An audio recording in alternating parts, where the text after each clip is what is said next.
Yo, what's going on, y'all? This is Marcus Rosa, a.k.a. MAZUMA TV, back at y'all with some more boxing talk, man. I hope everybody's having a blessed, beautiful, positive, productive night. I hope you had a great day overall, man. I'm back at y'all with some more boxing talk. We're going to talk about Keyshawn Davis being on weight, in shape, ready for his fight January 31st against Jamaine Ortiz. We're going to speak about Frank Martin putting pressure on the IBF junior welterweight champion of the world, Richardson Hitchins. And we're going to talk about Armando Resendiz becoming the full status WBA champion in the super middleweight division. And what we want to see out of him next. You feel what I'm saying? And just speaking about the super middleweight division in itself. You see what I'm saying? But before we get into that, if y'all could please hit the like button on the way in. That'll be very much appreciated. We on the road to 4K. We well into the 3,300 mark. About to hit that 3,400 mark in due time. Shout out to the nation and the mob for making this possible. I hope everybody had a happy new year. You know what I'm saying? I had a great time last night with the wifey and a couple friends. You feel what I'm saying? I was out. Shit, I ain't get home till like 5 in the morning, y'all. So we definitely made it. Well, we ain't go to sleep till like 5 in the morning. So we definitely made it do what it did. You know what I'm saying? Had to get up at 7, pick my son up at 8 in the morning. So I only slept for like 2 hours. Kicked it with my son for the holiday just a little bit. Dropped him off, got some rest, went to the gym. You know, trained with the mob. You know what I'm saying? Got some working because we got some fight dates coming up. So it was a great productive day. You feel what I'm saying? Back to the grind tomorrow. You feel what I mean? Shout out to everybody that's in the comments. The boy Simba said, hey, I think you meant to say, hey, Mazuma, we love your grind. I appreciate that very much. Thank you for supporting the channel as always. Undertaker, he said, yo, Mazuma, is it only me? Or did you see a couple reports that Gervonta Davis is trying to make a fight with Shakur Stevenson, that Turkey is behind it? What if Tank just shuts all of us up with it? Well, I hope he does. You know what I'm saying? I'm not going to really – I don't really care to talk about that right now, to be honest, because it's not concrete, and this is just some shit that somebody's talking about. This could merely be a rumor. I don't know if that's true. You know what I'm saying? Did Turkey Al-Sheikh get him them Ferraris that he wanted? I don't know, bro. I guess we just going to figure it out. Could be real. It probably isn't. I don't know. I know Shakur has a fight lined up with Teofimo Lopez, and Gervonta Davis got some legal issues he trying to get in order. You know what I'm saying? But the last I heard from him, he said after he recovered from his knee injury, he going to fight Eastside Cruz. So I don't know what to make of that information. And I really don't care until something's concrete. Then we could talk about it. But salute to the Undertaker regardless.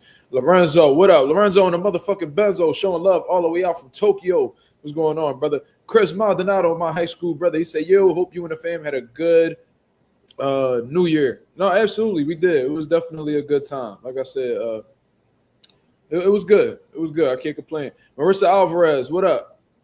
What's going on, sis? John McSmith, what up, brother?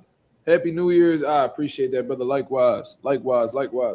I'm precisely said, Big Mazuma. What's going on, brother? What's going on? We got 18 people in the building. Y'all already know what to do. Hit the like button. We're about to get into these conversations. You feel what I mean? We got some things to discuss, man. Some things have been going on since we've been going. And I just want to talk about it.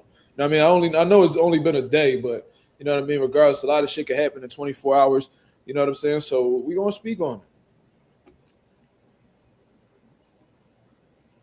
We definitely going to speak on it. Taking my look. Oh, yeah. Oh, shit. Taking this little energy drink so I don't get tired on y'all. You know what I mean? I'm trying to give y'all the best commentary, best content possible. You feel what I'm saying? But, man, we about to get into it because we already got a shit ton of people in here, man. Salute to the nation. Salute to the mob, of course. We in the building. So, let's get into it, man. Shout out to the 19 people. Let's go. Let's keep getting the likes up, y'all. So, I just wanted to talk about this briefly, man, because this is just showing how, what's going on with Keyshawn Davis. You know, Keyshawn Davis, he has a big fight coming up against Jamaine Ortiz and Shakur Stevenson and Teofimo Lopez undercard January 31st at Madison Square Garden. It's going down, and this is a fight that's been highly anticipated, the co-main event. We're really looking forward to seeing how that goes. You see what I'm saying? Because, Jamaine Ortiz, that's a quality opponent. In my opinion, maybe the best guy that Keyshawn Davis has faced thus far. I do look at him as like a more of a threat, a more quality opponent than, the former world champion he had faced Ivan Baranchyk. I deem Jamaine Ortiz to be very experienced, you know what I mean, especially at a high level, even more so than Keyshawn Davis, especially at a professional level.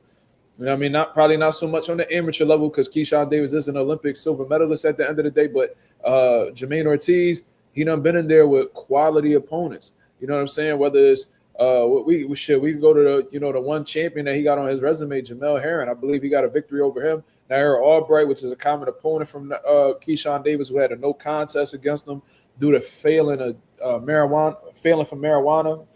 test for marijuana.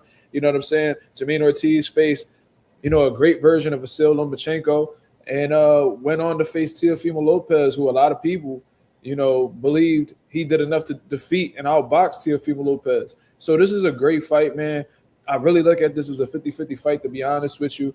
We really going to see what Keyshawn Davis is made of, especially at 140 pounds. He had a really, really detrimental situation happen to his career, with Edwin De Los Santos not making weight, causing an uproar, backstage with Naira Albright after he had beat his brother and, all types of stuff. You see what I'm saying? So Keyshawn Davis definitely got some questions to answer. This is going to be a very, very great introduction to the 140-pound division.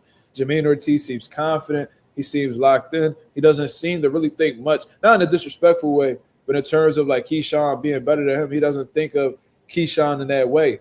You see what I mean? He thinks this is just going to be another day in the office. That'll remain to be seen. You see what I mean? Yeah, man.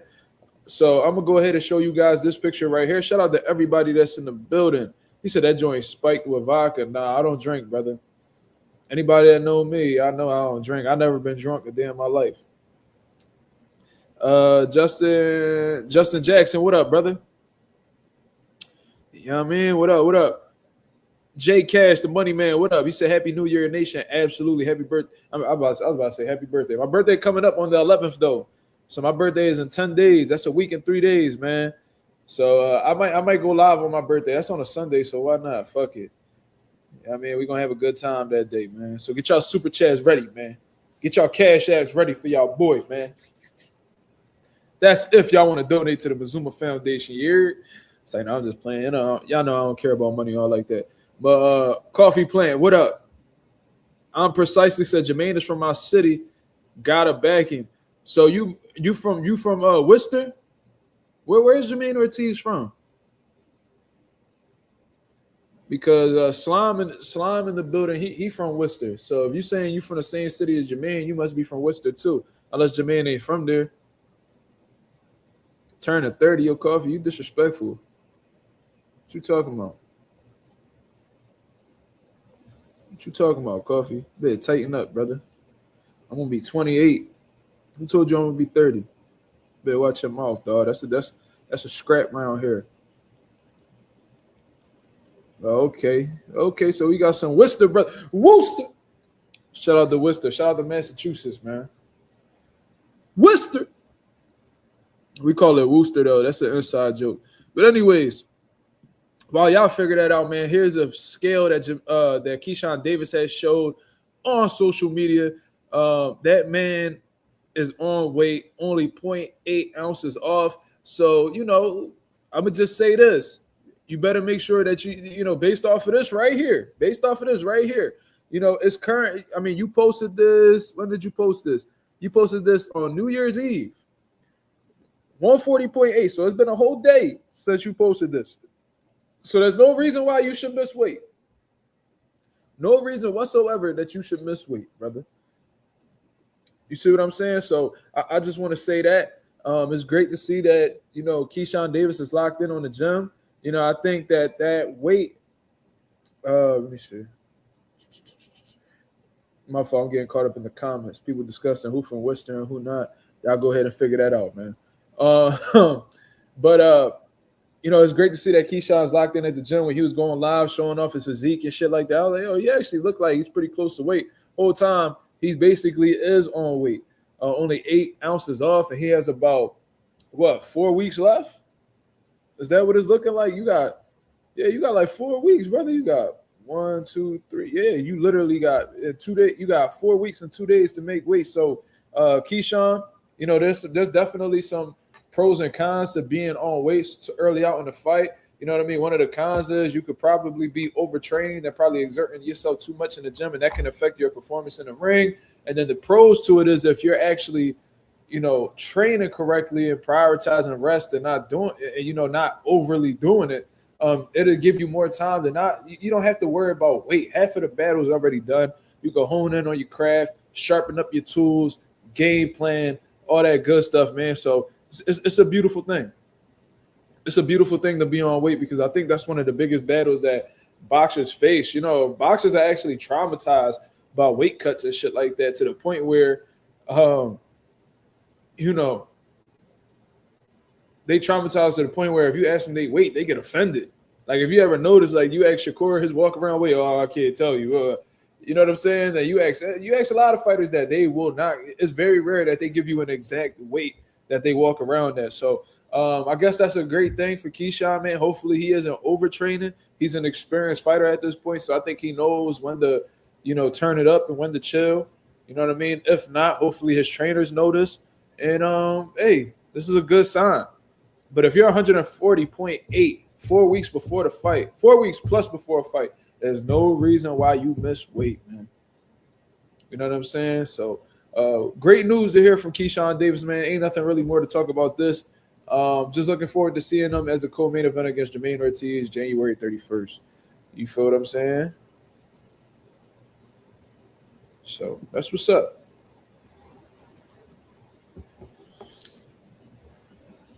Oh, y'all really talking about this shit on the internet. In other news, man, speaking about the 140-pound division, we have Frank Martin, somebody who just came off of a spectacular knockout win over Rances Bartholomew not too long ago. What card was that on? That was Frank Martin knocked out. What card was that? I may have to look into that. Y'all correct me in the chat. Where Frank Martin was on whose undercard? I think it was Pitbull. It was Pitbull and Lamont Roach, from what I understand. So, yeah, man. So, Frank Martin just got a great knockout over Rances Bartholomew. You know what I mean? He finally came back after his knockout loss against Jamaine Davis. And, he looking to make his name in the 140-pound division, man. And he is a quality opponent. He looked very sharp. Looked like he didn't really have any, doubts within himself or anything like that, which was a concern of mine because there are people that after they get knocked out, especially in the fashion Frank Martin got knocked out in, they doubt their ability to take a punch. They're a bit more cautious. You know what I mean? They're not as trigger happy as they were prior to the knockout and stuff like that. But Frank Martin showcased some great speed, combination punching. Great composure in the ring as well. I see some angles being put together. It looked real relaxed, athletic. It's explosive. Like Frank Martin put on a great performance. You see what I'm saying? So I think that he will be a valid opponent for just about anybody in the division. Frank Martin is talking about he wants to become a champion by the summer. From what I saw, he said the summer of 2026, he wants to fight for a world title. Now, he definitely has some options because he does have a stablemate who has a world title. And, Gary Antoine Russell, that fight right there would be absolutely amazing. I would pick Gary Antoine to be the favorite over Frank Martin, but regardless, that's a great fight. That could definitely happen if, they're able to see eye to eye from a business standpoint. Teofimo Lopez, he occupied with Shakur, and who knows if Shakur is going to and who knows if Teofimo Lopez is going to make it out the fight with Shakur successful. I don't think he does. Subriel Matias, you know what I'm saying?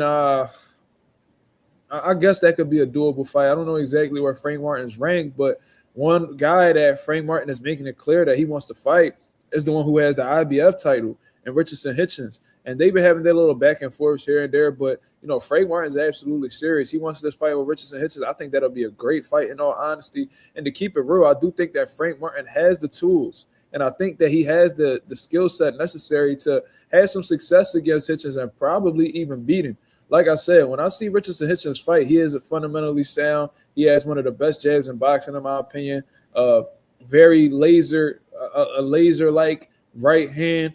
You see what I mean? But outside of his boxing ability, I don't really see much dimensions in Richardson Hitchins' game. That's just me being honest. And I think Frank Martin has the power to, discourage somebody like Richardson Hitchins. I think that he comes in great enough shape where he can apply that pressure. And I don't really look at Frank Martin as somebody who's reckless, but he could definitely be aggressive and do it behind, the intelligent, the intelligent boxing mind that he has. So, hey, man, Frank Martin made it clear on social media. Let me go ahead and share the screen again for y'all to see. This was him replying to Richardson Hitchins. Now, Richardson Hitchins said December 31st, which was yesterday, yeah, I need to turn it up a notch. You know what I'm saying? And Richardson Hitchins, from what I heard, he's supposed to be on the undercard of Sugar Nunez versus Emmanuel Navarrete. And there was a lot of rumors from what I heard that, it wasn't necessarily rumors, but I had come under the impression, what I personally believe is that Richardson Hitchins is most likely going to face, his mandatory Lindolfo Delgado. You see what I'm saying? They keep showing that Javante Davis knockout. That shit was devastating. You know what I mean? Them Tank fans, they gonna brag about what Tank did to him. But he said, yeah, I need to turn it up a notch. So I guess this is Richardson Hitchins saying that he needs to step it up in camp. And Frank Martin responds by saying, yeah, do that. I'm on your heels, boy. So that lets you know exactly how the way Frank Martin feels about, fighting Richardson Hitchins. It seems like that's a fight that he really wants. Let me check the IBF rankings real quick. And see where Frank Martin falls in that category.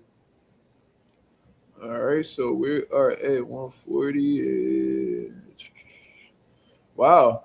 Doesn't even look like Frank Martin is in the rankings as of right now in the IBF, at least not in the top 15. When you're looking at Frank Martin, is he – let me see, where is he? You don't see him in the WBA. Oh, wow. Is he – according to Boxing Scene, he's not ranked in any one of the sanctioning bodies. I wonder why that is. That's confusing. He doesn't deserve it, but Cletus Selden does? Oh, wow. That's interesting. So I think that's going to be a little tough for Frank Martin. I ain't going to lie, man. I think that's going to be a little bit of a tough fight for Frank Martin to get, in all honesty, because if you're not ranked in any of the sanctioning bodies, I guess that'll be considered a voluntary defense. And I don't know if Richardson Hitchins is going to be really willing to face a voluntary defense in Frank Martin, especially when, Frank Martin isn't that big of a star. You know what I mean? That's not going to generate that much revenue. And let's keep it real. Frank Martin is a quality opponent that could definitely have his way, in certain instances throughout the fight, and may possibly even defeat somebody like Richardson Hitchins. So, yeah, I don't even know if Hitchins is going to even entertain that. Like, this dude, Hitchins is hesitant to face other champions in his division, let alone somebody who may be looked at as a high-risk, low-reward type of opponent in his career. You see what I mean? So, at this point in his career, of course. So, yeah, I don't know exactly how that's going to go. It's going to be very interesting if Frank Martin gets a world title opportunity, who will actually be against, because he's not ranked in either one of these sanctioning bodies, bro. This is kind of crazy to even think about, especially after that great win over Rancis Bartholomew. It's like, but then I do see that number 2 spot is vacant on the IBF rankings, but I don't know if they're gonna give that to Frank Martin. You know what I'm saying? I don't know, but I see guys like Adam Azim on the rankings. He put on a great performance his last fight. Kenneth Sims is still on the rankings. Michelle Rivera, wow, Michelle Rivera is in the rankings, but Frank Martin isn't. That's kind of crazy, to be honest, especially if you know the history between them two. Oh yeah, Dalton Smith, Puello, Sandor Martin still on the list. Shout out to Sandor Martin, man. Mark Chamberlain, Jack Rafferty. Tito Mercado climbing up them rankings too, man. Shout out to Tito. I got to bring him on the channel soon, man. I keep forgetting to follow up with him. But, hey, man. Yeah, I don't know exactly how that's going to go along, but that is kind of crazy. I was, to be honest, y'all, I thought Frank Martin was going to be at least in 2 or 3 of these sanctioning bodies. The fact that he's not even in, you would think that he'll be in the WBA rankings because, it's PBC. You know how they be politicking. They like to do, they like to do like in-house fights. You feel what I'm saying? But he's not even on here. You know what I'm saying? That's crazy to me.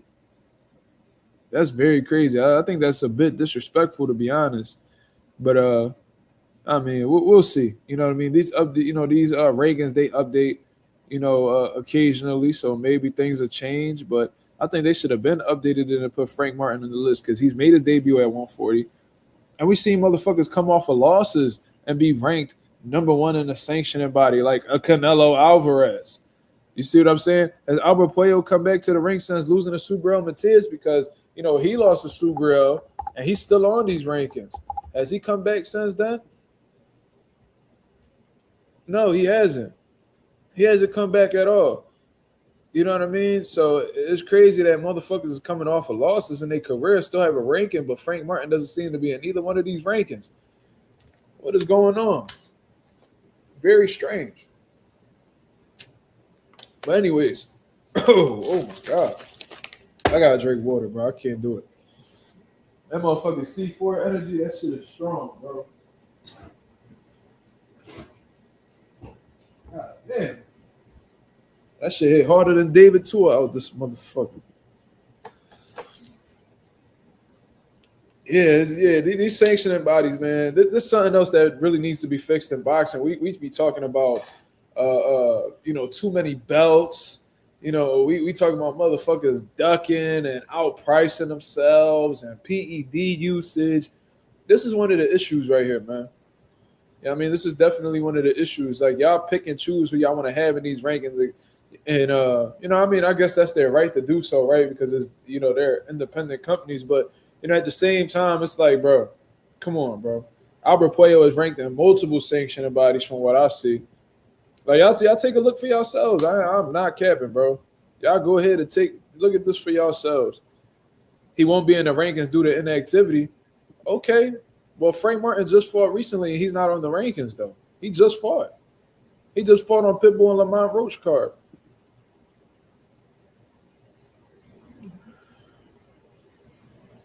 So there it is right there. And Tito Mercado was inactive. Tito Mercado was inactive prior to his win against motherfucking Antonio Moran. So whatever. It is what it is. That doesn't change. Regardless of whether he was inactive or not, he made his debut at 140. He got a good win over Francis Bartholomew. He should be within the top 15 of at least one of these sanctioning bodies. It is what it is.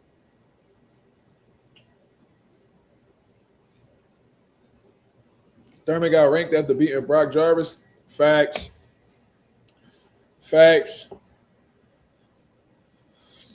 And Thurman hadn't fought until like 3 years prior. Very true. Valid point.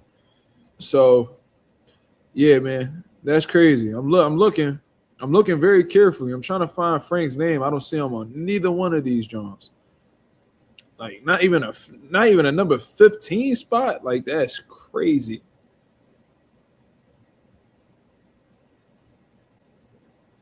Crazy, man.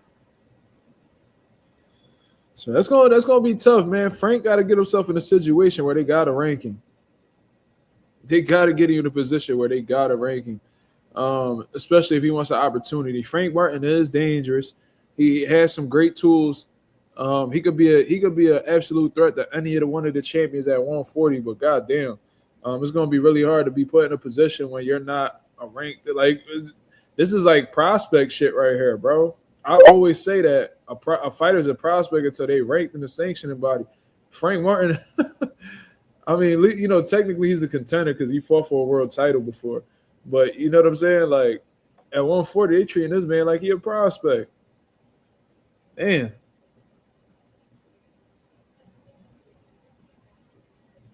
Yo, Mick, I understand. Like, I don't know if you're just being like a contrarian due to just trying to create conversation, but that could easily be That could easily be countered. What you're saying right now could easily be countered. He said, "Does beating Rances make you a top 15 win?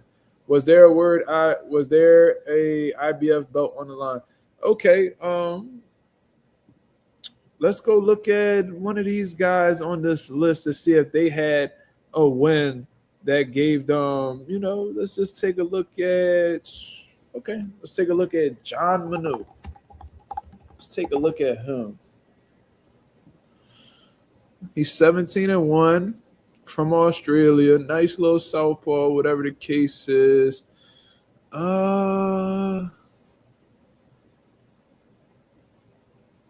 Okay. You got the IBF Pan Pacific Super Light title, whatever the fuck that is. He got a win over 16-0. Okay. So Australia level competition. Oh, well. Actually, I got knocked out by Kurt Scooby, who just got packed by a Zim not too long ago. Okay. What win is on his resume that, let's keep it real. A lot of these guys on these rankings don't have like substantial wins where it's like, oh my God, he needs to be ranked. A lot of these guys don't. So it is what it is. The IBF haven't updated since before the fight. Okay. Well, maybe we'll wait. But what about the other sanctioning bodies? It's not just the IBF. I'm talking about all 4 sanctioning bodies. Why? Damn, like he couldn't make it in neither one of them. Have they not updated since the fight? Neither. Shit. Let me see. I need to figure something out.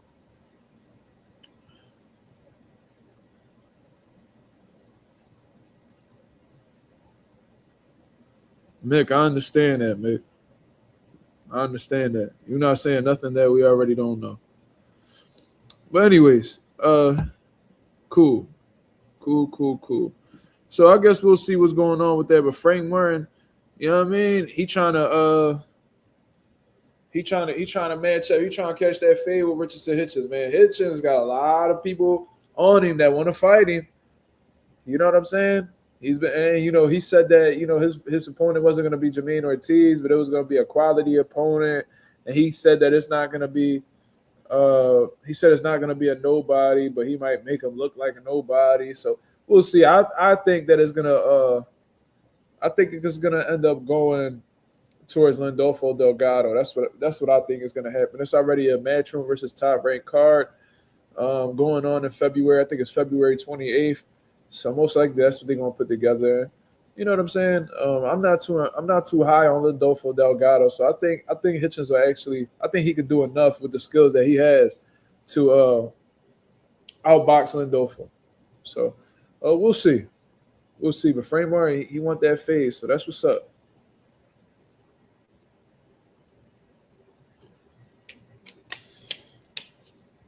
That's what's up. So I actually wanted to get into this last article right here, man. I'm gonna read this for the people who haven't checked it out. And I want to say congratulations to Armando Resendiz, man. Jose Armando Resendiz, whatever his name is, whether we call him Jose or Armando. Shout out to Resendiz, man. Shout out to Resendiz. Came off of one of the biggest upsets of the year in 2025, defeating Caleb Plant. You know what I mean? Dominating Caleb Plant, had him hurt. You know what I mean? And, Caleb Plant has been a top name at 168 pounds since becoming a world champion. Even after losing to Canelo Alvarez, even after losing to David Benavidez, Caleb Plant has found a way to keep his name relevant in the division and be mentioned amongst the top names of super middleweight. Armando Resendiz, moved up in weight from 160 where he was getting beat by guys like, Elijah, what the hell was his name? Elijah, shit. No, that young kid. He had lost to that young kid and stuff like that. And, a lot of people weren't really picking him to beat somebody like Caleb Plant. Elijah Garcia, shout out to R3. Yeah, Bella, thank you. Blaze pound for pound, what up? This is a guy who had lost to somebody like, lost to Elijah Garcia. And, you know, he had a little roadblock to get through right there. You see what I'm saying? But for the most part, a lot of people were doubting him against Caleb Plant, including myself. I had looked at this fight as like a tune-up.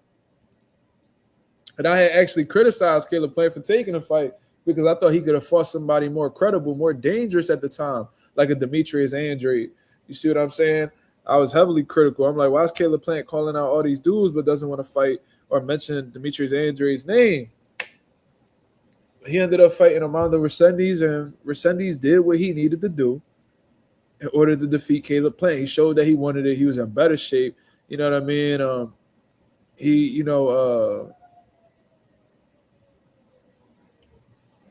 He showed a lot of will against Caleb Plant. He showed the world that he wanted to win more than Caleb Plant. You see what I mean? Caleb Plant seemed to gas out really early in the fight. Like I said, had gotten wobbled multiple times. And there was times where I thought Caleb Plant was about to get stopped. You see what I mean? So Armando definitely did his thing. And to be real, on the MAZUMA TV Awards, we gave like ass whooping of the year. I forgot who he had given it to. I would have to look at the list. But shit, Caleb Plant, he might have been an honorable mention in that list because, you know, he definitely was getting whooped in that joint. You feel what I mean? My boy Junior in the building says, always wonder what up with Caleb gas tank, man. It could be a multitude of things. It could be more than one thing. It could just be one thing. Nobody really knows except Caleb Plant himself. You know what I mean? It could be him undertraining. It could be him overtraining. It could be tough weight cuts. You know what I'm saying? It could be a mental thing. It could be genetics because not everybody, has a great stamina.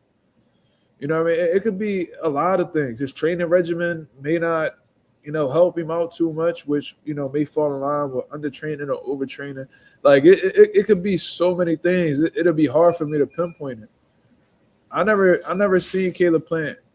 I never looked at Caleb Plant as somebody who had trouble making weight. You see what I mean? I never really seen Caleb Plant look drained on the scales or anything like that. So I don't really think it's that. And Caleb Plant, he always speaks about how he trains hard and he doesn't leave any stones unturned. So I don't know what it could be, man. I really don't. You see what I mean? My boy RC in the building, he said, have you ever give your thoughts on Breadman leaving Plant? Yeah, I did. When Caleb, I already knew that was going to be the outcome of that whole situation. And when Breadman did that interview post Plant Resendiz, you know what I'm saying? When I heard Breadman do that interview and he was pretty much just venting his frustrations and what was going on with the camp, I knew that things weren't going to go too well between the two moving forward. You know what I mean? I could have been wrong, but at the end of the day, I was proven right with them no longer working with each other. And one of Breadman's things was he wanted more freedom to control what was going on in training camp, which I deemed to be very confusing in all honesty, because I thought that, Breadman was his head trainer, and usually head trainers have, the ultimate say-so in how the way camp goes. That's what these guys get hired for, right? Like, I never heard of, head trainers being hired, to train fighters, but then they ain't had no say-so in sparring, had no say-so in how the way training camp goes. It's like, bro, like if I'm your head coach and I'm not able to do head coach, I'm not able to take on head coach responsibilities, what am I here for? So when I heard Breadman venting his frustrations, I knew that there was something going on that he didn't like.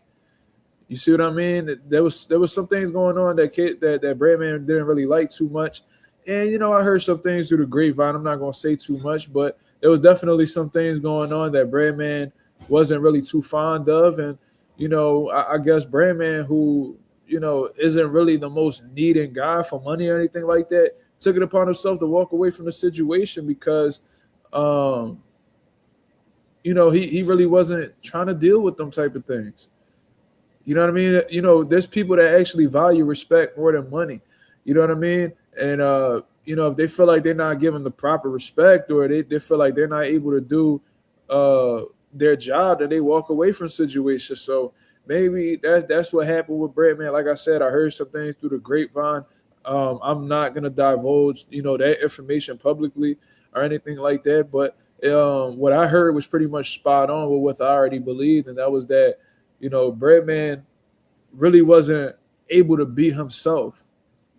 You know what I mean? And put his all into the training camp. So, if I'm gonna be sacrificing all this time in the camp and spending this much time away from my kids in order to, help you win a fight, and you're not allowing me to, do that thing, then why am I here? You just want me to take this money and shut up? That sounds like yes man activities. That's not something that I'm fucking with. You know what I mean? And plus, Breadman got some promising people on the come up. You know what I mean? He got that kid, what's his name? Romel Cruz. I think he's a very promising prospect. Hopefully he gets his opportunity. He also has that guy, Aaron Peterson, who's famous on social media.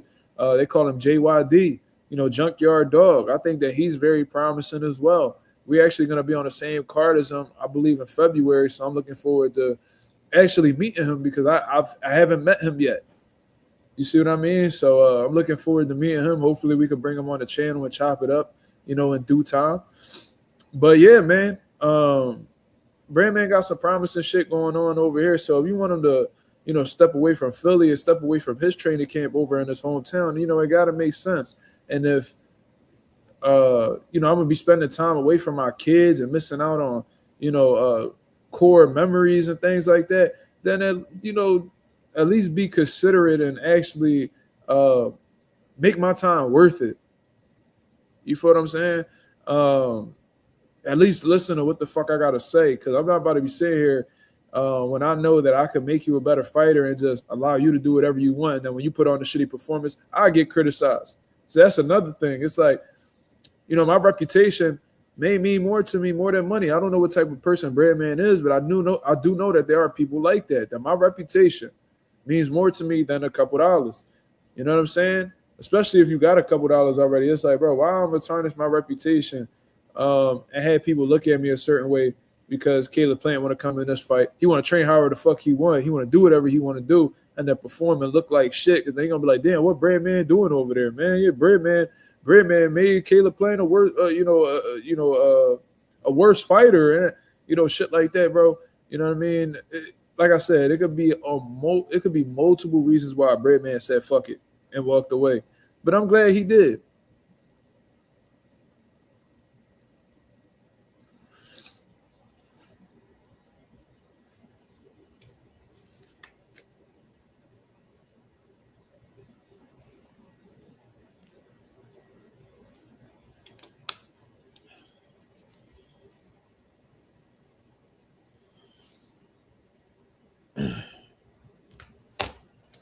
So, yeah, man. So let's actually read this article. Shout out to the boy RC, man. I'm happy I could help you with that. This fucking guy's name is crazy. Harry Bushlover? Holy shit. That's a wild ass name. I ain't even about to keep your name up here, brother. You wildin'. He says, what do you think about Keyshawn calling out Haney and already knowing he had a fight lined up? I don't really know what to make of that situation. That it just, in my eyes, based off of what you telling me, that do seem like some clout chasing shit. Or maybe that just Keyshawn projecting and letting us know exactly what he has in plan or what he intends on doing. But if you're calling somebody out when you already got a fight lined up, it do make you look kind of corny because it look like you're trying to attach your name to another person to get some type of relevance. But the only thing that Keyshawn Davis has been able to successfully be connected to, as of lately, is being unprofessional, being a crash out, and somebody who is very immature, in my opinion. Taking you months to apologize for a situation you were clearly in the wrong for, leaving a team because you feel like they didn't have your best interest whole time. You literally were the reason for your own demise, nobody else. So it sounds like you lacking a bit of accountability as well. I don't know, man. I don't know. It just gives clout chasing to me. That's just my opinion. I wouldn't mention, me personally, I wouldn't mention somebody else's name if I already had a fight lined up. Now, if I'm available and I'm ready to fight and So if somebody sends me an offer, I'll be available to, oblige that or whatever the case is. Then yeah, you could bring that man name up. But if you already know in your head that you're fighting Jamaine Ortiz next, or that's signed, sealed, delivered, ready to go, but the public just don't know yet. Meanwhile, yeah, they tripping. They tripping, y'all. Yeah, we gonna go ahead and pack these dudes, bro. We gonna go ahead and pack these dudes. We ain't even about to be playing with them. The trolls is out here. Yeah, I ain't really fucking with dude name either, so he gotta go. You feel me? Y'all go ahead and put this on subscriber only mode, y'all, because it seemed like it's gonna be that type of day today. But yeah, back to what I was saying, man. Yeah, definitely some wild ass names. I don't know what type time they on, but yeah, it's just giving clout chaser to me. I personally wouldn't do that if I knew I already had a fight lined up with somebody else, but it is what it is. Keyshawn Davis, he got some real he got some issues, man. He got some issues. Talented fighter, but he got some issues.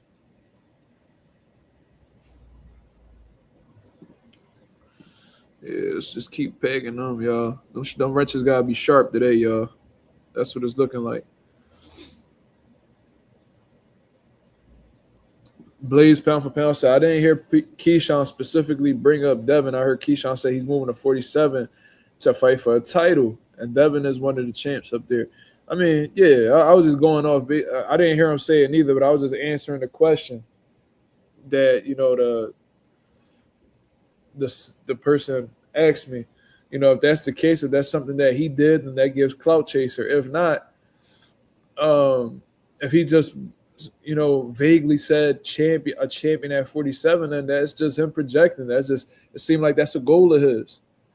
But he got to get past Jamaine Ortiz first. I hope that, that statement he put out there doesn't give any sort of indication that he's underestimating Jamaine, because Jamaine isn't the type of fighter that you just think you're gonna walk past. So you're gonna have to go through some things in order to beat him.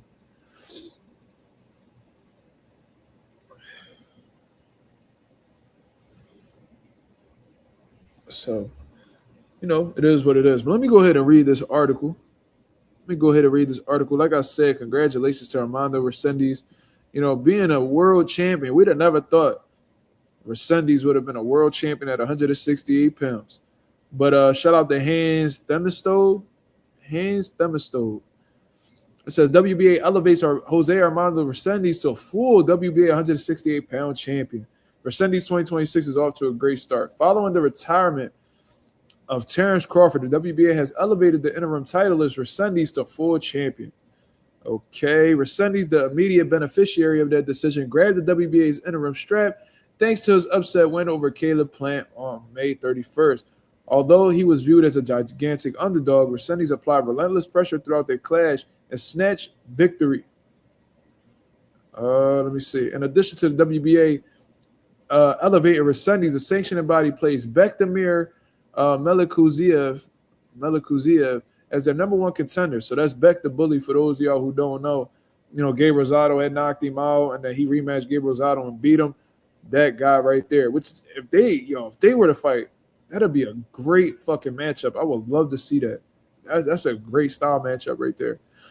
A mandatory bout between them could be ordered. However, as first reported by the Ring, Resendiz is currently negotiating a matchup with hard-hitting popular star Edgar Berlanga. Okay. The 28-year-old contender is ranked number 12 in the WBA. He was last in action against Hamza Shiraz on Ring 3 and was brutally stopped at 5 rounds on July 12th at Louis Armstrong Stadium in New York. If Resendiz versus Berlanga does take place, it will fall in the first quarter of the year. So shout out to the Ring Magazine for putting together that article right there. Man. My boy Anonymous in here said, Plant could have really been a 2-time champ. You got to be mad as fuck right now. Absolutely. But, things happen for a reason. Caleb Plant just wasn't the better man that day. And he's actually been very quiet. I see him posting stuff like that, but I haven't heard any plans from Caleb Plant. I heard Jamal Charlo say that he still want that fight. That might be the next big fight for Caleb Plant, to be real. You know what I'm saying? But knowing Caleb Plant, he probably gonna take like a little, a guy who, like a winnable fight next, and then try to get himself into the mix with another big fight. I don't know if he's gonna fight Jamal Charlo coming off a loss. Like I don't think so. I'll be surprised, to be honest. You know what I'm saying? Because if you look at his patterns, let's take a look. Let's take a look at Caleb Plant's box rec. He always seems to take lesser fights before he gets into big fights. And when he had lost to Canelo Alvarez, he faced Anthony Dirrell, former champion, but, that wasn't like a prime Anthony Dirrell that we seen, floating around. You feel what I'm saying? Let me see. He might have retired after that Caleb Plant fight, to be honest. But, I mean? That was Anthony Dirrell, who came off of a knockout loss and shit like that. He bounced back, but it was against minimal competition, and Caleb Plant fought him. Then when he lost to David Benavidez, he went ahead and he fought Trevor McCumbee. You know what I mean? Took a year and a half off, and he fought Trevor McCumbee, and that was a tough fight for him. You know what I mean? That was a tough fight for him. Actually, within Caleb Plant's last 5 fights, he's 2-3. So that's something to definitely look at. I don't know if he wants to face Jamal Charlo coming off of a bad loss against Armando Resendiz, man.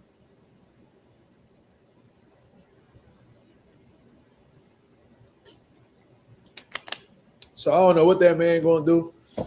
But, yeah, I just don't see that happening. Beck versus Resendiz is a good-ass fight. That's a fact. But Resendiz need to go ahead and lock that Berlanga fight in. He probably could get a couple dollars. He could definitely beat Berlanga. Berlanga, he could be dangerous to somebody like Resendiz. He punches hard. You know what I mean? He got a good, he got a solid jab. I ain't going to say he got a great jab or a world-class jab, but he got a solid jab. And, he got some decent speed, explosiveness, power. So if Resendiz ain't careful, he can get hurt by somebody like Berlanga. But if he's defensively responsible, he got a great trainer in Manny Robles. You know what I mean? Keep that defense tight. Place the body shots. He could possibly overwhelm Berlanga, and Berlanga doesn't have the best chin. I don't give a fuck what he's talking about. He doesn't really he don't really take punches too well when he can hit clean.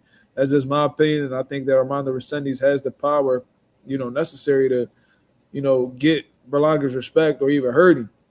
So we'll see. You know what I'm saying? Bektemir versus Resendiz is dangerous, but a fucking exciting fight. That's a war right there. That's a really good fight.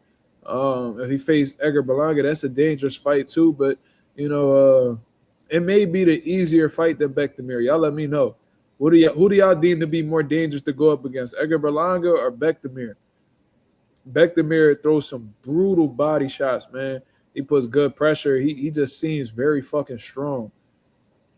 Yeah, they saying Bekta Bully is a WBA mandatory, though. Yeah, that's what they saying. So they may order that, but according to what they saying, he may have a voluntary defense before fighting Bektemir. So we'll see. It seems like Armando Resendiz plate a little full right now, if that's the case.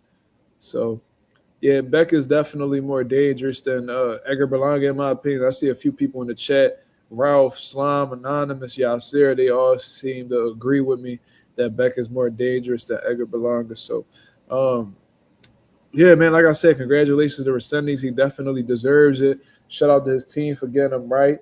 And it really makes me wonder what Caleb Plant's going to do next, bro. And I just don't see him jumping into a fight right away with Jamal Charlo. I don't. I really don't. Yeah, it's going to be some shit going on at super middleweight.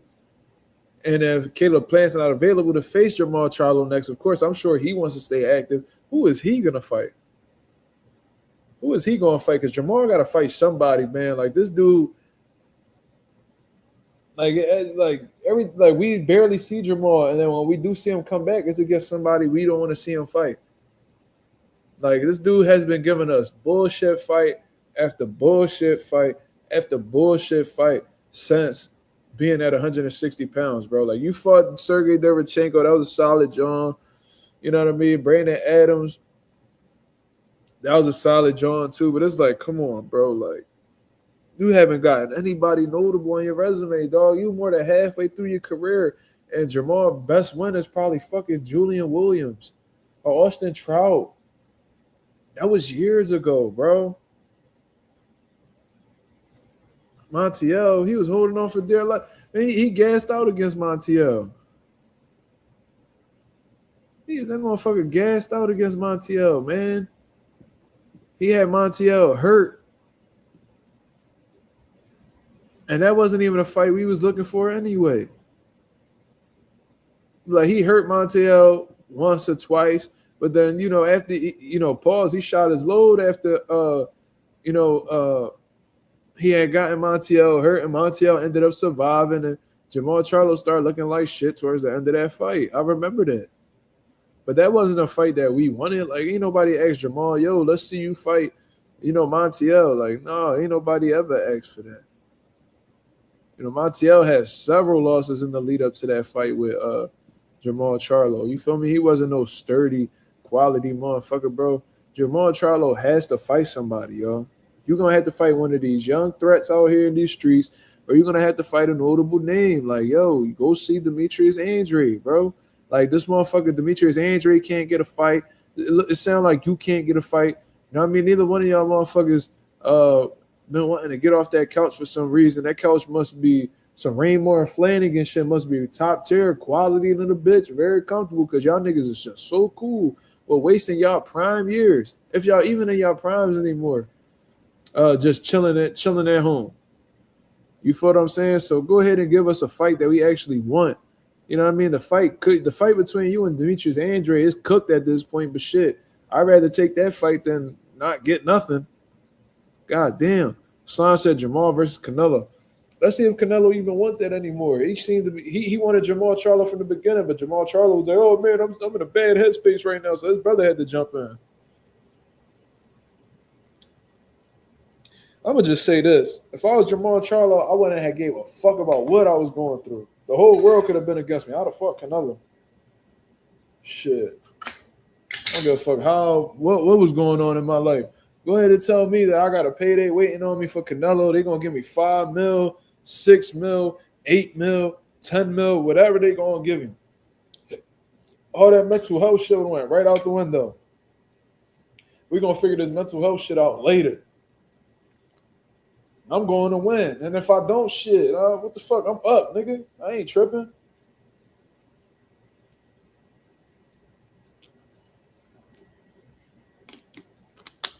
All that, man, mental health. No. That shit could wait. And I hope it ain't about no undefeated record, because Jamal, you undefeated and all that, but you ain't. I don't really look at Jamal. Y'all look at Jamal Charlo as a Hall of Famer, yo. That nigga's not a Hall of Famer to me. That nigga resume sucks, nigga. Like, seriously, we could look through Jamal Charlo record. That shit is ass. Ass. Cornelius Bundridge. Austin Trout. J-Rock. Sergey Dervinchenko. Jamel is a Hall of Famer. Jamal not. And what's crazy is I always thought Jamal was better than Jamel. But Jamel proved more. Yeah, 2-division champ. Yeah, sure. But it's like, okay. Is that all you? I mean, listen, most likely he gonna get into the Hall of Fame. Let's just keep it real. He gonna end up, because it's a popularity contest. It ain't really about what you did anymore. It's about, whether you was popping or not. Jamal, he a hot name. Niggas know him. So it's like, he gonna get in. You know what I'm saying? He gonna end up getting in. You know what I'm saying? Every year they need somebody to vote for. Sometimes them like all-time great names don't be available on the menu, so they gotta pick somebody else. Jamel has the better. Yes, he does, and he's accomplished a lot more than Jamal.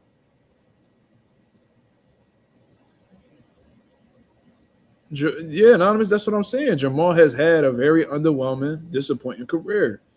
That's a fact. He's underachieved. What we thought he could be and what he turned out to be, two totally different things. We had high expectations for Jamal, and he underdelivered. Bro, we could think Jamal the better fighter all we want. Junior, I thought the same shit coming up. I always thought Jamal was better than Jamal, especially when they were younger, when they was both like up and coming guys. But Jermell proved to be the greater fighter. You could be better, but I'm great. Like, you may be better in terms of abilities, but I've done more than you. Therefore, I'm greater than you. Yeah, you might have a better toolbox. Yeah, you might be overall the better fighter, but you're not greater than me. You see what I'm saying?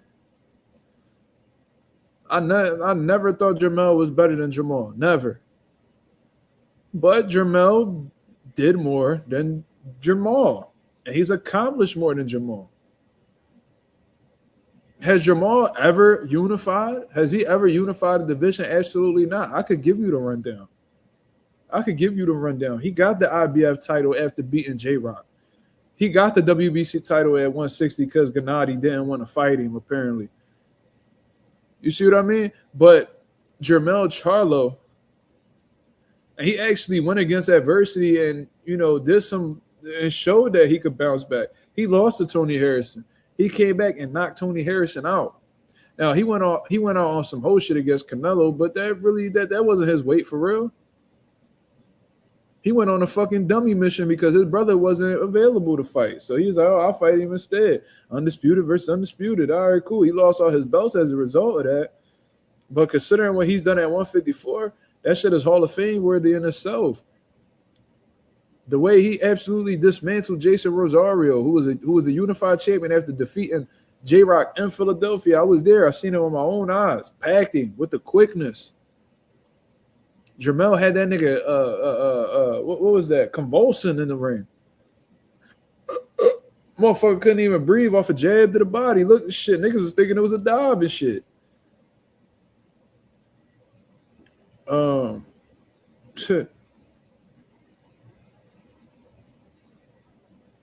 Jermell did what he had to do, bro.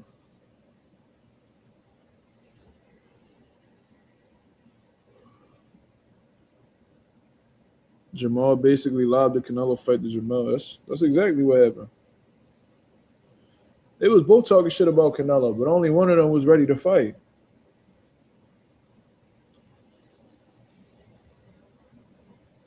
I ain't fans of neither one of them brothers, man. I think they both goofies.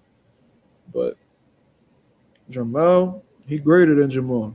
And I don't think Jamal going to do anything with the remainder of time he got left in his career. I don't really see him doing anything like legacy defining where I'm like, yo, this motherfucker's a Hall of Famer.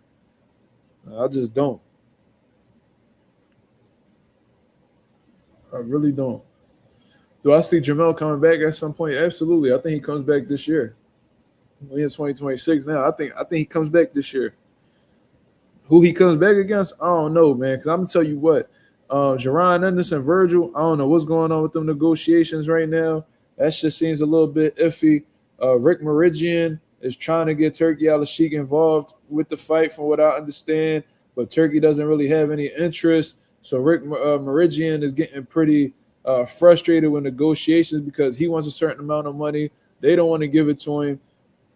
And he's saying like, oh, like these, like pretty much this network don't want to give you guys a great fight. Whole time they want to give you the great fight, but they don't feel like they'll profit off of the numbers that you're trying to get off of them. So let's say like Rick Meridian been out here saying that man, if you ain't got 8 figures, don't even fucking talk to me about fighting Jaron Ennis, blah, blah, blah.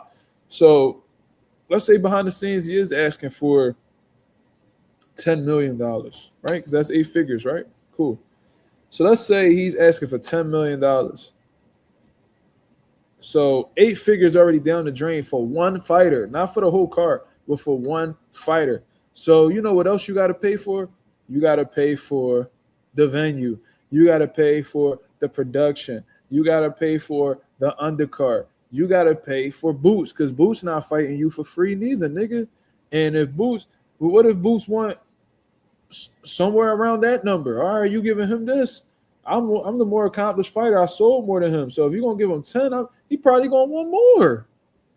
Or he probably going to want 50-50. And if not 50-50, he probably only take a little less than Virgil. So what? Boost might want 8. So probably altogether, they're going to have to drop between 20 the $22 million to make this whole card happen. Like with everything all together, that might be a $22 million budget. Do you think with the current state of who Jamaine Ortiz is and Virgil is, them fighting in Vegas and all that good shit, you think they're going to turn over you think that their numbers, you think they're going to generate more than $22 million? No. Absolutely not.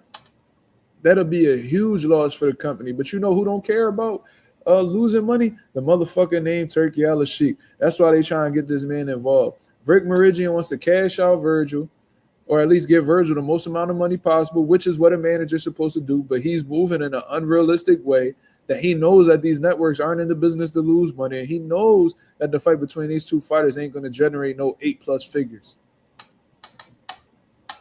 So you're trying to fuck these guys over from a bread aspect. They pushing back, and now you getting upset. And they trying to get you to fight Jamaine Ortiz for a reasonable price.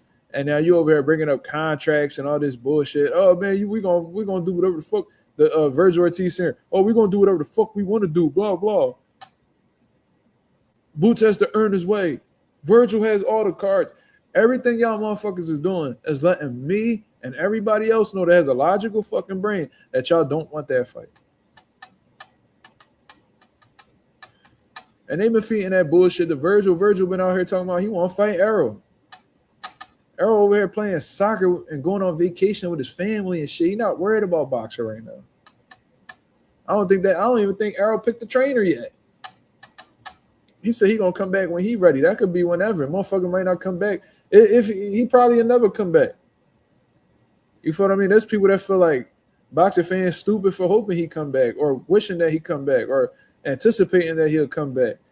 They think he done.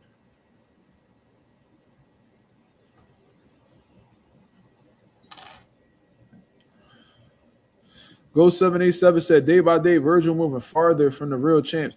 Hey man, that shit gonna really fuck him over, man. His team is doing him a real disservice, and they've been doing it since, for a little while now, man. Like Virgil should have been a world champion or at least fought for a world title by now. The fact that he hasn't, that really goes to show how much his team believes in him for one, and how much his team has ruined his opportunities.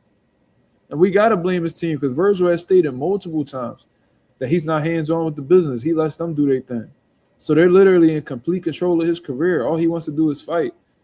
So if he hasn't fought for a world title yet, it ain't Virgil's fault. It's the motherfuckers that's handling him.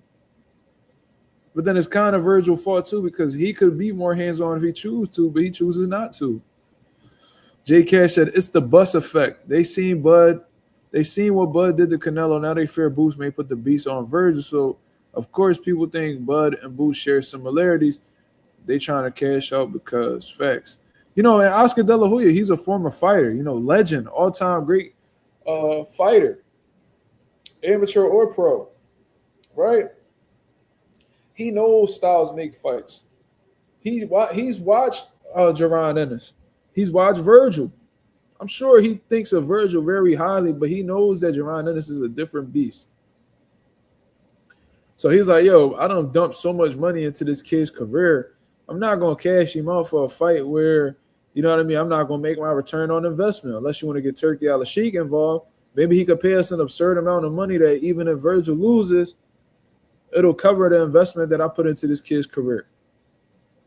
So let's say thus far, and I'm sure De La Hoya got this on file somewhere, he done spent around $6 million building Virgil's career. He's not gonna do a fight with Jamaine Ortiz where they might only they probably break even and make $6, $5, $4 million for the event. No.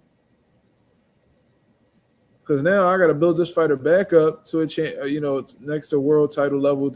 We're not about to reset and I lost money unless Turki Al-Sheikh wants to give these guys, both about $10 million each. Now I'm up a few million in profit. You know what I'm saying? I ain't tripping if Virgil lose. I made my money off him. I made my percentage. I'm cool. So I don't know.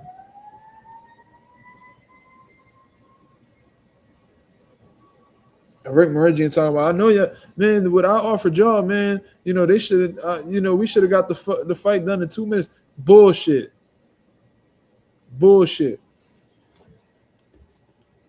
Because if it was that simple, the zone would have already wrote the check out for y'all, or they already would have approved. They probably would have already approved the budget for the fight. Y'all asking for an amount of money that these networks, when looking at the numbers, know that Virgil and Boots can't generate together. And they're not in the game to lose money, so they're not going to pay you that. But at the same time, they don't want to see you fight nobody else but Boots.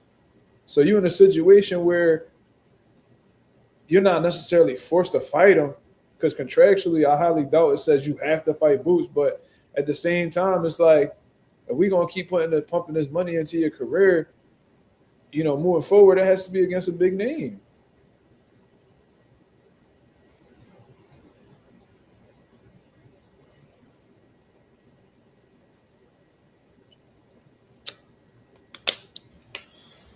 So, hey, man, it's going to be real interesting to see.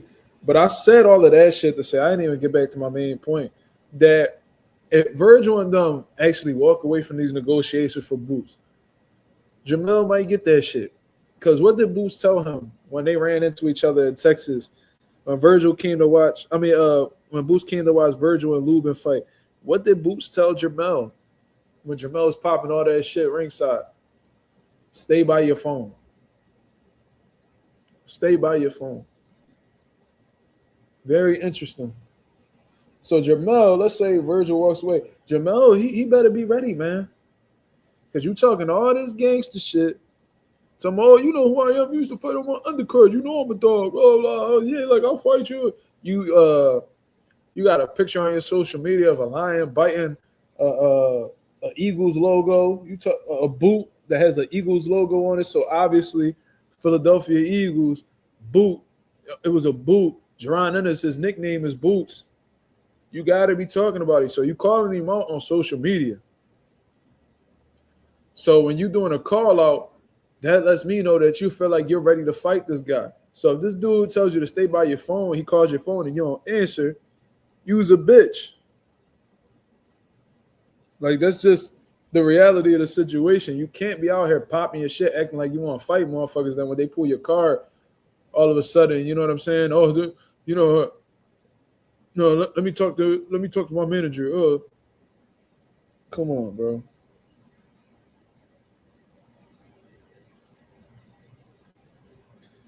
Can't be talking shit and then looking for tune-ups. Can't do that.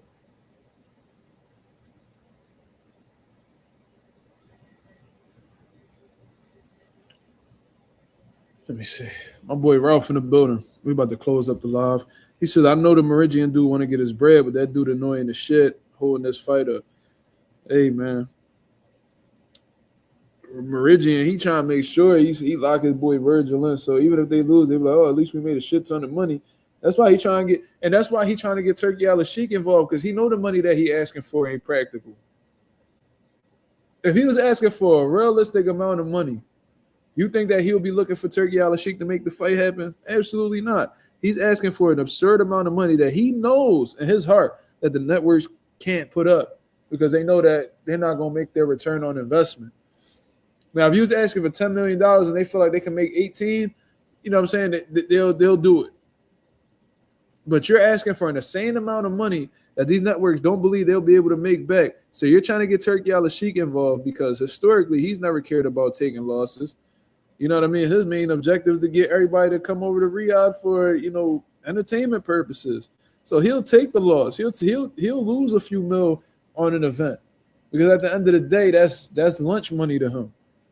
These motherfuckers' biggest paydays is his lunch money. Them niggas spend what these niggas make in fights, that nigga probably spend on jet fuel. So it's like he not really, Turkey ain't really tripping, but Meridian expressed not necessarily frustration, but he's let it be known that Turkey Al-Sheikh don't seem to be interested in this fight. Why he's not, I don't even know. I personally feel like, and I was talking to my homie about this, I feel like Turkey don't really like Boots. I think Turkey isn't too fond of guys that don't feel like they need him. I feel like Turkey gravitates towards guys who become dependent on him. Like he likes for you to kiss his ass. He likes to feel like you need him. He wants you to feel like you're his boss. He's your boss. You know what I mean? That's why he makes it like. I think that's why he makes an imperative on, calling him His Excellency. I thought they was calling that motherfucker that so much. I thought that was part of his name. I thought the motherfucker's name was His Excellency, like on his birth certificate or some shit. Whole time, this nigga named after a bird. I'm like, man, what the fuck is this, bro? I'm not gonna keep calling. Man, that was, we got His Excellency on the phone. Like, nigga, get the fuck out of here, bro. I'm not nobody young boy, bro. I'm not nobody little nigga. I ain't about to keep calling this nigga His Excellency. Nigga, your name is Turkey Al-Sheikh. I will call you that because that is your name. I'm not. You want niggas to call you His Excellency like they call teachers like Mr. Ryan. No, nigga, no. His Excellency is not a motherfucking prefix, brother. Got me fucked up. But I feel like Turkey Al-Sheikh the type dude that, like, if you make him feel like he's your boss or whatever the case is, or if you allow him to tell you what to do, he'll fuck with you. You know what I'm saying? But I feel like motherfuckers who feel like they can sell on their own and they don't need him, I feel like that's the guys that he has problems with. Guys who tell him no, guys who don't prioritize, being up his ass. I feel like he don't really care for them dudes too much. Like, I remember he was acting that way. Shit, you got me fucked up, son. I never call that. Nigga said I call him Theo Turkey. That's funny. That's funny as shit. But nah, all jokes aside, though, like, I feel like he wasn't too fond of Benavidez in the beginning because Benavidez is over here, was doing this thing with PBC. What was the fight that he took before?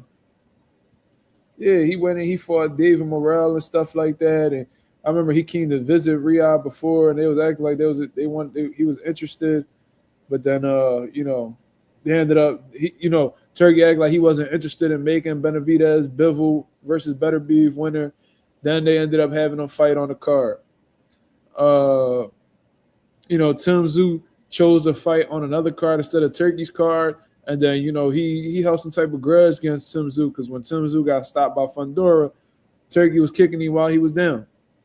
And Boots, for real, he moving on his own type time. He trying to get this shit going with or without a motherfucker being in his corner.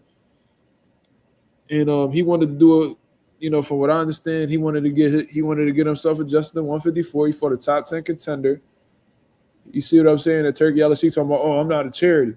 Like, bro, shut the fuck up, bro. You done put on fights that nobody asked for. You done did plenty of fights that nobody asked for, bro. So cut it the fuck out. Not every fight you do is like this top tier. Like, nigga, you say you don't do charities, but you did Otto Wilder versus Anthony Joshua, bro. Seriously, who the fuck asked for that fight? That's a charity to me. And I put some respect on Otto's name. Like, yeah, he could, he get Tyson Fury some trouble. He crafty motherfucker. But did we really think that Otto Wilder was going to wash Anthony Joshua? Absolutely not. That wasn't no 50-50 fight. That shit was a fucking charity, if you ask me. Then you do Anthony Joshua versus Francis Ngannou. Didn't you say you was willing to do Jake Paul versus Anthony Joshua yourself? Fuck, nigga. Ain't that what you said? That sound like a charity. Shit, that fight ended up becoming a charity. So you cool with that?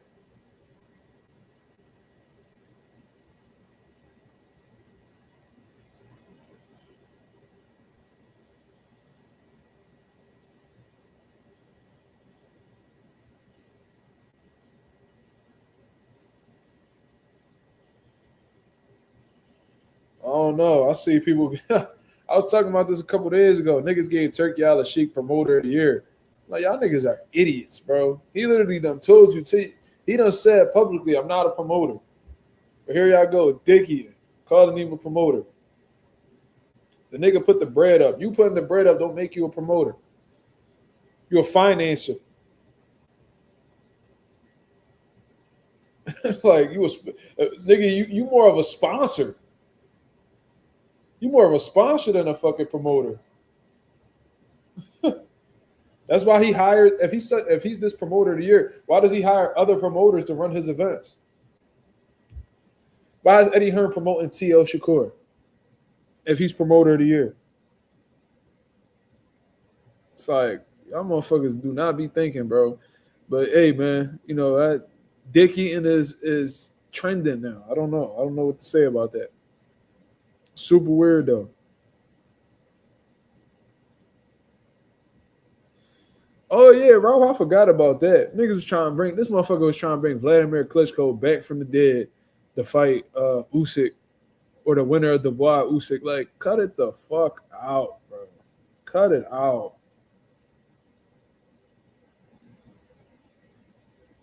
That nigga Dimitri Bivol was thinking about fighting Benavidez, and Turkey was like, nigga was hating on Benavidez so heavy. He was like, yo, Dimitri, be careful with what decision you made. You know, I helped you a lot during your career. Don't burn the bridge. Nigga scared Bivol was like, you know what? Let me go ahead and do this trilogy with Better Be. To end up not doing it anyway. And then Turkey Al-Sheikh being full of shit. Yo, fuck that. Y'all peep that shit? I just remembered this shit. Remember when I probably could pull that shit up, but I ain't even gonna do that. If y'all know, y'all know. Shout out to the nation who actually be informed with this boxing shit. But do y'all remember when the WBC made Benavidez the mandatory for Bivol? I'm sure y'all do. Bivol was stuck. He was like, man, am I going to do this trilogy with Better Beef or am I going to fight my mandatory David Benavidez? Turkey Al-Sheikh had gotten word for this. This nigga put a whole post up on social media saying, like, telling Bivol, yo, you know what I'm saying? Like, I really want to do this trilogy with Better Beef. You know what I'm saying? Make the right choice. Remember what I did for you in your career. You probably wouldn't have got this, you know, probably would have never became undisputed without me, man. I mean, don't burn this bridge. And Bivol was like, you know what? You right. Let me go ahead and do this fucking trilogy with Better Be. The whole time they not doing the fucking trilogy. And then Turkey Al-Sheikh said on the Boxing Voice that he didn't even want to make the trilogy anyway. He just wanted to be a man of his word. Bro, if you didn't want to make the trilogy, then why did you basically threaten Dimitri Bivol of cutting him off if he chose to fight Benavidez? As if you had some type of problem with Benavidez, you know, only to have him fight Anthony Yarde on your card anyway, you fucking dummy. Like, Turkey's a fucking weirdo, bro. Everybody be praising Turkey. Yeah, I give Turkey a lot of credit for making these big fights, bro. Making these big fights. You know, some of these fights probably would have never been made without him, so salute to him for that. We probably would have never seen Bud Canelo, you know, Usyk Fury. You know, I'm sure there's a lot of fights that we probably would have never saw if it wasn't for his help. So I appreciate him for that. But motherfuckers be walking around talking like he's some type of god. And I'm like, bro, y'all niggas got chill. Because the moment he decided to walk away, a lot of y'all niggas going to be scrambling, trying to get y'all shit together. But anyways, I wanted to talk about this last thing before I get up out of here. Shout out to the nation and the mob. I had seen, and this is sad, bro, because it just lets you know once these motherfuckers that sell out or push narratives crazy in accordance to who's paying them. Motherfuckers will sell narratives crazy in order to push narratives for people that's paying them, right? Max Kellerman. I seen this nigga, Max Kellerman, on Inside the Ring, that show that he has with Mike Coppinger and Shady McCoy, the football player, and whoever else he be feeling like bringing on there. And he really came out here and said that Keyshawn Davis is twitchier than Jaron Ennis. Let me actually pull that up. Because I don't want y'all to hear me say it. I want you to hear it from the horse's mouth, right? Because I feel like the cool thing nowadays is for motherfuckers to shit on Jaron Ennis. Why? I don't fucking know. I don't know why people keep targeting him. But let me go ahead and pull this shit up because this is insane. This is absolutely insane, bro. Like, guy like Shushu or Mason, and we were just talking about guys who are like that. Yes, we did. Yes, we did. And I could look at a guy like Shushu or Mason and say, maybe let's see, but I don't know. Or Nakatani. These are very good fighters. Right. But when I look at Bam or the Monster, it's different. It's different story. When I look at Keyshawn Davis, just in terms of ability, I go, that's different. I'm very convinced of that. Right. I'm a little less convinced of Boots than I am of Keyshawn. Let's put it that way. Why is that? How? What has Keyshawn done that Boots hasn't done? Keyshawn's best opponent to date is Ivan Baranchyk. This man has only won one world title. And the moment that he was supposed to step up into a dangerous fight, he missed weight and the fight got completely chalked. And he's been a timeout and them top ranked officers since then, to the point where he's crying, talking about that he's retiring. And, Turkey had to bail him out in order to keep him active. That's what we've seen from Keyshawn Davis, bro. And beating on Gustavo Lemos. Cool. Jaron Ennis literally became the ring. He had the Ring magazine. He was the lineal champ at 147 pounds because he beat the second best guy in the division at Stan Jonas, where there were people that was doubting him. Had the IBF title, had the WBA title, had the Ring magazine title. He was the lineal champion in the fucking division. Yet you've seen shit from Keyshawn that you haven't seen from Boots. Why is that? I'm a little less convinced of Boots than I am of Keyshawn. Let's put it that way. Why is that? Keyshawn just... Yeah, why is that? Right. Keyshawn looks maybe... Malik said, yeah, why is that? You know why? Because they knew you just said some bullshit, but they can't say it. Keyshawn just... Yeah, why is that? Right. Keyshawn looks maybe twitchier to me than Boots. He do. I think. Who said he do? Who said that? Keyshawn looks maybe twitchier to me than Boots. He do. I think. Do we? Because that's what I'm saying. I'll We're say trying this to, about we're trying That's to so hit good, moving Max. targets. they look this. Hold up. They look the same. We were just talking about guys who are like that. Yes, we right? did. Yes, we did. What the fuck is Malik Scott talking about? Nigga, you from Philly. You know goddamn well Keyshawn ain't more twitchier than Boots. You fucking crazy?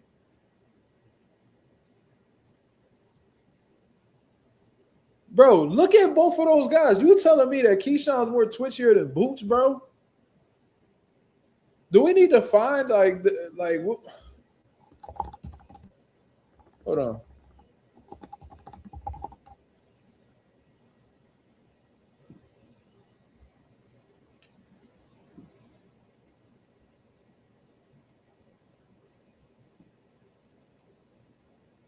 They somewhat identical. That's what I'm trying to figure out, bro. I can name a few niggas that's more twitchier than fucking Keyshawn Davis, but Keyshawn's more twitchier than Boots. See, this is the reality of the situation, and this is what they don't want to bring up.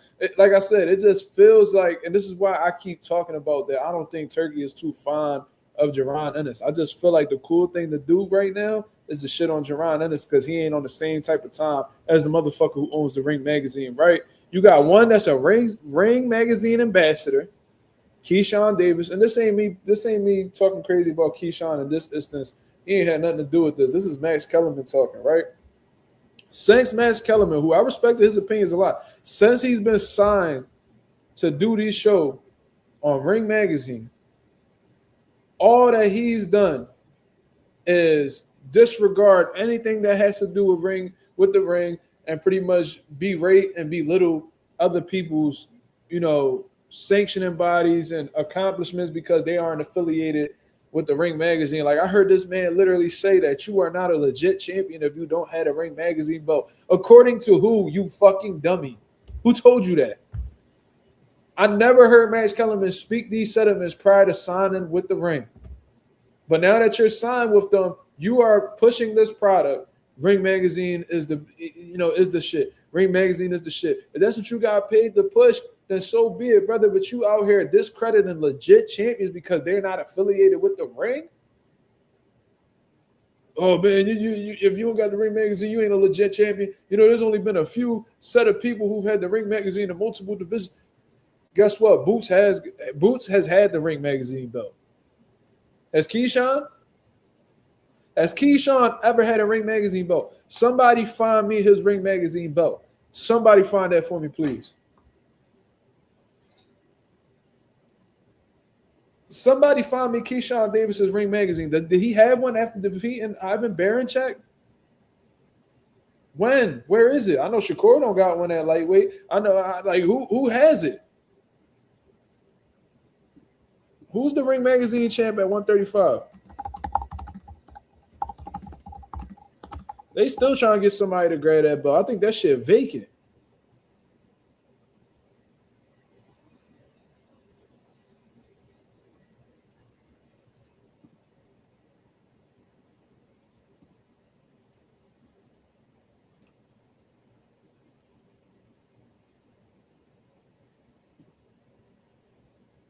Yeah, the Ring Magazine is vacant at 135 right now. So Keyshawn has never had the Ring Magazine belt. Boots has had the Ring Magazine belt. You feel what I'm saying? So that man has represented the Ring Magazine more than Keyshawn has, and y'all throwing Boots under the bus. That's some bitch shit. That's some bitch shit. What the fuck you mean? Show me where Keyshawn has shown to be more twitchy than Jamaine Ennis. What fight? Show me. Show me. Ryan Garcia says Jamaine Boots Ennis is overrated. Look who the fuck talking. Everybody that's talking shit about Boots, like Ryan is the last nigga to call somebody overrated. What have you done? You are the only nigga amongst your peers who has not won a world title. You let Abdullah Mason beat you to a world title. Devin Haney got a world title. Shakur got a world title. Tank got a world title or world titles. Multiple. They've gotten multiple while you haven't had any. These are your peers. Teofimo Lopez has multiple world titles and unified. Devin became undisputed.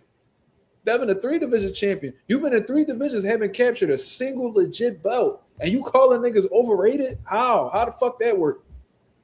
If they overrated, what that say about you? And Boots beat Stanionis is better than anybody you've beaten your career thus far. Who you beat that was better than Stanionis, bro? Duarte, get the fuck out of here. Who?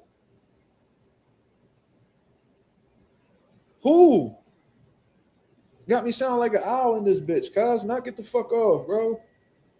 Knock it off. Does anybody actually agree with Max that Keyshawn is more twitchier than Boots? I'm going to keep it real. I don't think there's many people in boxing today that are as twitchy as Boots.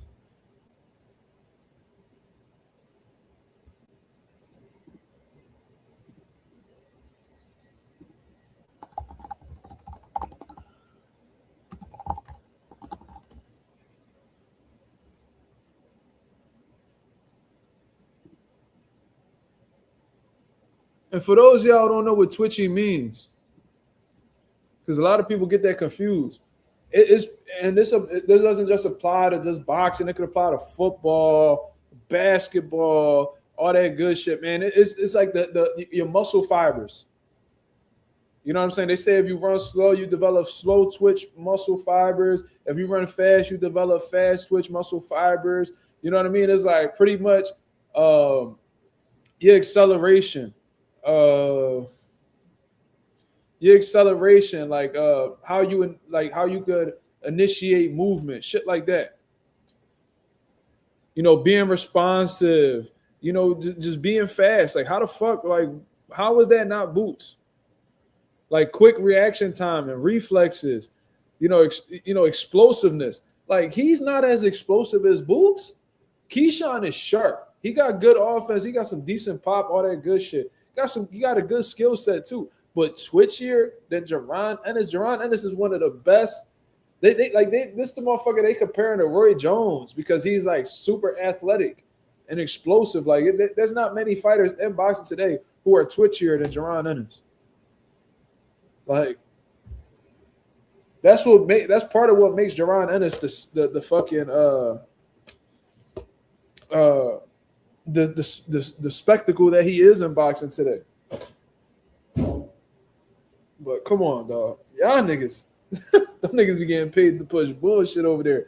If you peep, like, yo, you know, obviously they can't like go off and be like, oh, you're only saying that because Keyshawn's a ring ambassador and Boots isn't.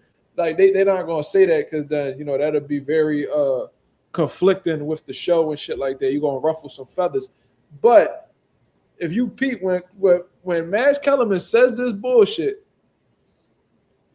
You had a football player question you, and you had a former boxer / current trainer criticize you. Look at it. Question. And I could look at a guy like Shushu or Mason and say, maybe let's see, but I don't know, or Nakatani. These are very good fighters. Right. But when I look at Bam or the Monster, it's different. Different story. When I look at Keyshawn Davis, just in terms of ability, I go, that's different. I'm very convinced of that. Right. Okay. Nothing wrong with that opinion right there. I'm a little less convinced of Boots than I am of Keyshawn. Based off of what? What the fuck did Keyshawn do that he's convinced you more than Boots has convinced you? Like what, yo? I'm really waiting. I really want to know. Put it that way. Why is that? Why is that? I'm a little less convinced of Boots than I am of Keyshawn. Let's put it that way. Why is that? Keyshawn just... Yeah, why is that? Right. Keyshawn looks maybe twitchier to me than Boots. He do. Who the fuck said he do? Who said that? Twitchier than Boots. So you're not sure...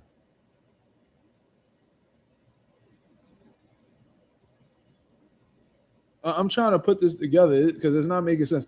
You're more sure of Keyshawn than you are Boots because you feel like Keyshawn is twitchier than Boots. So for you to be sure of somebody, it is based off of them being twitchy. How about who they beat? How about what they've accomplished? How about the fashion in which they're winning? If anybody should be unsure of in this. If any fighter should be unsure of amongst fans, is Keyshawn Davis based off of what the fuck he just did in his last fight that he's supposed to have. Like, what the fuck are we even talking about? Shout out to my boy Jalil Aziz with that $3 super sticker, man. I appreciate that very much, man. Thank you for contributing to the channel. It goes a long way. Thank you very much, my brother. But I'm trying to figure out, so I would have asked Max right there. So for you to be sure of somebody, they have to be, and unsure of somebody has to be twitchier than the other. The deciding factor on what makes you sure in a fighter is that somebody's twitchier. That don't even make sense. What the fuck are you talking about, bro? So because you feel like somebody, has faster response time or explosiveness, that's what makes you more sure of one fighter than the other? Because, correct me if I'm fucking wrong, what makes me more sure of fighter A than fighter B is skill set, resumes, accolades. It's not what you look like, it's what you've done. That's what gives people reassurance. That's like a motherfucker talking about, yo, man, I think Shorty really got potential to be a wifey. Okay, based off what? Hey, man, she just looked good. She just looked good. So a bitch just gotta look good to be a wifey. What about how the way she carry herself? What about her personality? What about her past? What has she done to reassure you that she is wifey material? Oh, man, she just looked good. Man, get Max Kellerman, salt and pepper head ass the fuck up out of here. Old, just for men, gray, special having ass motherfucker. Get this nigga the fuck up out of here. Ever since this nigga been signed to the ring, he's been having awful ass takes, clearly sold out to push the Ring Magazine agenda. And you are not for boxing how I thought you were. I was happy when you came back because we need more. We wanted to see the old Max back when he was just keeping that shit real and being knowledgeable and not pushing certain narratives on HBO. But now you on here acting a motherfucking fool.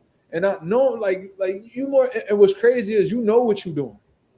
You know you're more knowledgeable than that. You know that what you're saying is bullshit, but you sold out for the check. And I thought you was cool. You get HBO money, you got ESPN money, but goddamn, like you clearly dick eating. Nigga, you got Shady McCoy question, but ain't no reason why a football player should be questioning you, nigga. Like, nigga, I'm Max. You a football player, nigga. You supposed to be listening to me. How dare you question me? But your fucking takes are so awful that you giving this nigga the confidence to do that.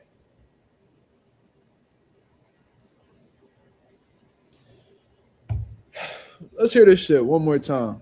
I think. Wait, do we? Because that's what I'm saying. We're trying to hit moving targets. They look this. Hold up. They look the same. We were just talking about guys who are like that. Yes, we. This nigga Keyshawn said. This nigga Malik said it's almost identical. How? They look this. Hold up. They look the same. We were just talking about guys. Shady said they look the same. So, yeah, these niggas don't know what they looking at, bro. I'm gonna go ahead and look up the Twitchy definition for y'all. Hold up.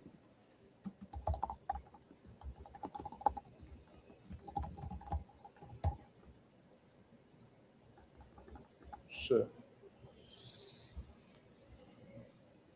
In sports, twitchy describes an athlete with exceptional short area quickness, fast reaction times, like I said, and the ability to accelerate, decelerate, and change directions explosively, often due to a high proportion of fast twitch muscles.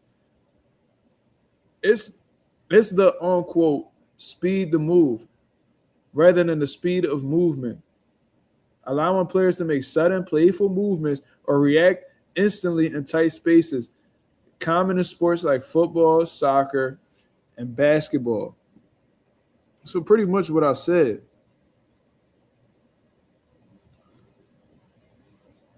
So it's really twitchy really like goes into like the athletic category. Boots is not. Keyshawn is not as athletic as Duran Ennis. It's not that.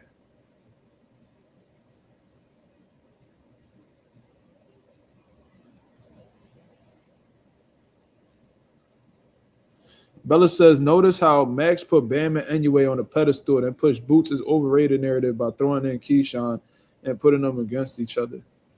That might not be a coincidence. You might be on to something. I wouldn't be surprised.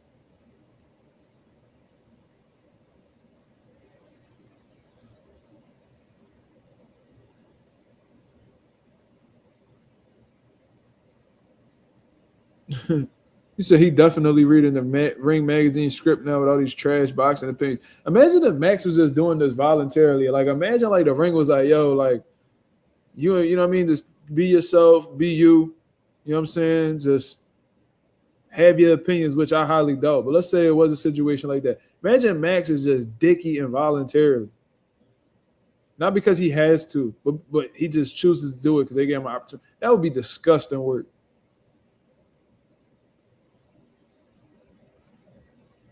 Bella Faith says, this is how boxing panelists discuss black fighters. I don't hear really a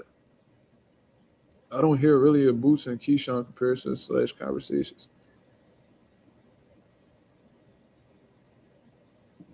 Is Max throwing Keyshawn in the conversation suddenly for me?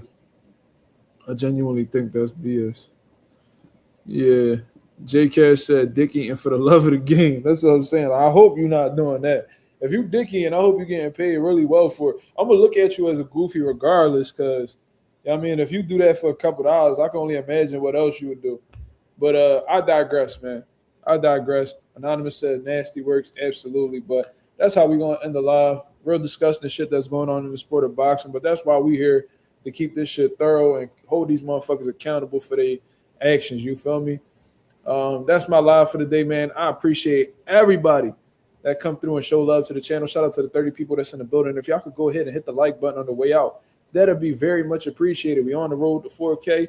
We hit that 3,300 mark. We're looking to hit the 3,400. Hit the like, subscribe. You know what I mean? Share the video if possible, man.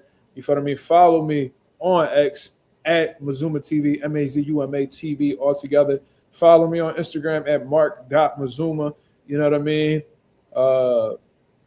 Let's get it popping. I'll be back at y'all with another live, with another video. Check out the videos I'm going to be putting out, man. I'm posting content daily now, man. We stepping up the content, so please be supportive of the videos. Hit the likes on those. Share them if you can. It'll be very much appreciated. You see what I'm saying? Until then, hope you guys have a blessed, beautiful one. I'm up out of here, man. Peace.